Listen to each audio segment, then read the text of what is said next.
Hi, this is Jim Starkweather, the publisher of Kitmaker Network and ArmRama.com, and welcome to another episode of Turning the Page. Today we've got for you the Nuts and Bolts Volume 36. This is part 2 of a series. We covered part 1 of the Pz.Spahwagen and the 8-wheeled German vehicle. This is number 2 in that series. So number 1 was issued 35, or volume 35, I should say. And this one's been joined, I think the other one was by just Holger. This one also has Martin Block as a contributor on the book.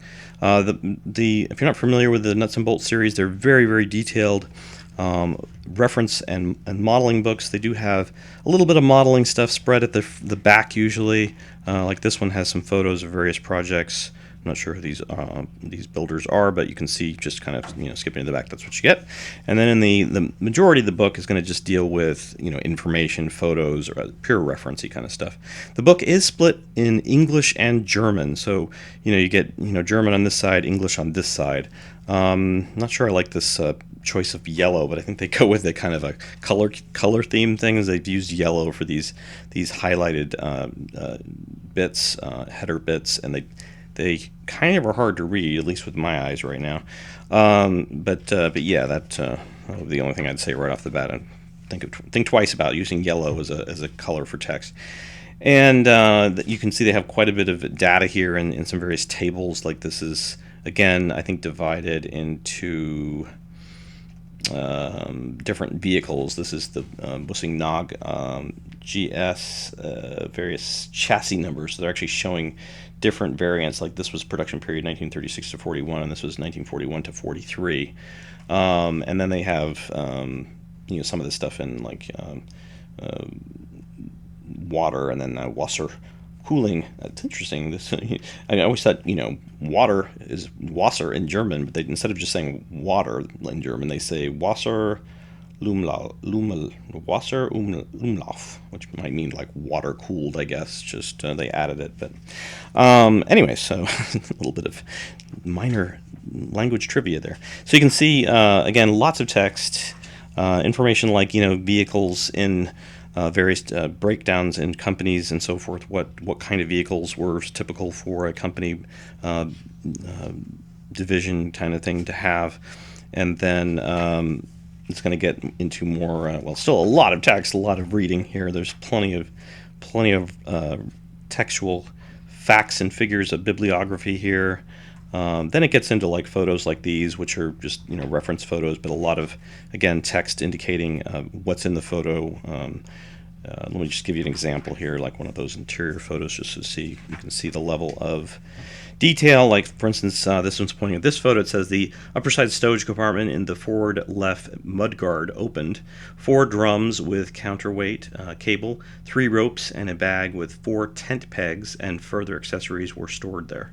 So, even getting down to like what you would have found in each little, storage bin, that's pretty detailed information. So, yeah, I mean, again, some typical period photos here, and not necessarily combat, but in theater, during the war, and then some photos of various like captured vehicles. Actually, that's not captured. Those are Germans. So I saw the Germans. I saw the sign, and I was like, what the heck? I thought the sign was saying something, but no. But yeah, lots of period photos, plenty to see there, and different theaters that they were deployed in. North Africa, I think, mostly in these photos, or maybe some Eastern Front there, and then some line drawings even of various configurations. And some illustrations of various different versions of the vehicle. And again, part 1 probably covered certain vehicles. This is part covering different variants. And then some actual like real-time or current probably reference photos from existing surviving vehicles, showing various detailed bits like the periscopes and some of the ammunition rounds and casings that they went into. Lots of little, detail stuff here, radios, and then some model work. And this model work is Tony Greenland, a project he's done here. So yeah, I mean, the model work photos I think are more like, this is what you can achieve with all this reference, you can get these kind of small details and so forth in effect. And again, another second project here by Tony. So yeah, very, very nice. Obviously, these are very, very heavy. This book is 208 pages. So you're probably going to get your money's worth out of something like this if you really want to get deep into something as a subject. This is definitely the books that dig deep. We'd like to thank them for sending this review copy.